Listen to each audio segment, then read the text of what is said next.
복음을 전해야 할 곳. 미국의 한 대형 방송국에 입사한 토니 토모플로스는 편안한 사무직을 두고 각 부서에 우편물을 나르는 허드렛 일을 자청했습니다. 토모플로스가 진정으로 원하는 것은 방송국을 경영하는 임원이 되는 것이었습니다.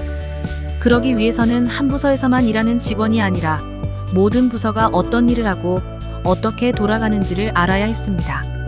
토모플로스의 생각으로는 매일 수십 곳의 사무실을 들르는 우편물 분류 작업이 이 일을 위한 최선이었습니다. 토모플로스는 모든 부서를 돌아다니며 되도록 많은 사람에게 궁금한 점을 물었습니다.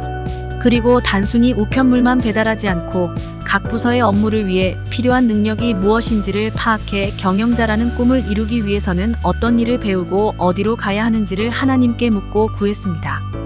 마침내 토모플로스가 일하고 싶어하는 부서에 공석이 생겼고 이미 그 일에 필요한 능력을 갖춘 토모플로스는 기회를 잡았습니다. 맡은 일을 완벽하게 해낸 토모플로스는 차근차근 자신이 원하는 일을 해냈고 몇 년 뒤 미국의 간판 방송사 중 하나인 ABC의 사장 자리에까지 올랐습니다. 토모플로스는 정확한 정보를 위해 발로 뛰고자 했던 것은 자기였지만 한 단계씩 위로 이끌어주신 분은 주님이라고 고백했습니다. 복음을 들고 사람을 만나지 않으면 하나님의 역사는 일어나지 않습니다. 전해야 할 복음을 들고 만나야 할 사람을 찾아 직접 발로 뛰는 사명자가 되십시오. 발을 딛고 서 있는 모든 곳이 복음을 전해야 할 곳임을 알고 나아가는 그리스도인의 사명에 대해 생각해 보겠습니다.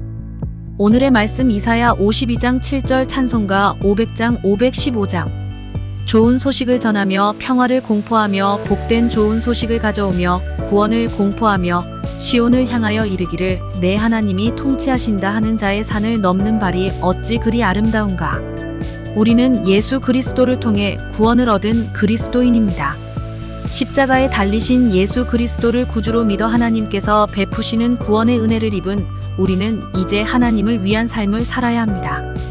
그래서 우리는 하나님께서 기뻐하시는 일이 무엇인지 살펴보아야 합니다. 하나님께서는 영과 진리로 드리는 우리의 예배를 기쁘게 받으십니다. 또한 우리의 입술로 드리는 찬양을 기뻐하시며 감사와 헌신을 기뻐하십니다. 그리고 죽을 수밖에 없던 생명이 예수 그리스도를 믿고 회개하며 돌아올 때 무엇보다 기뻐하십니다. 우리는 하나님께서 기뻐하시도록 신앙생활을 하며 또 복음을 전해야 합니다. 복음을 전하는 것은 마음이 내킬 때만 하는 것이 아닙니다. 어떤 그리스도인들은 평생 다른 사람에게 예수 그리스도를 단 한 번도 전하지 못하기도 합니다. 이런 삶은 하나님의 은혜를 잊고 살아가는 것과 다름없습니다. 복음을 전할 가장 좋은 때와 가장 좋은 장소가 따로 있지 않습니다.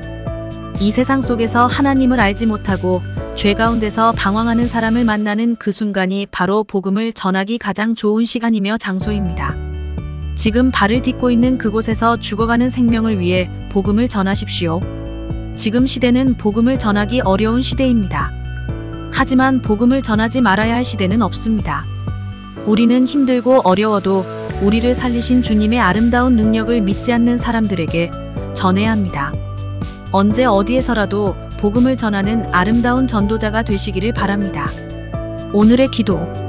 주님, 복음을 전하기 어려운 이 시대 속에서 한숨만 쉬지 않고 죄로 인해 죽어가는 불쌍한 영혼에게 언제나 복음을 전하게 하옵소서. 예수님의 이름으로 기도합니다. 아멘.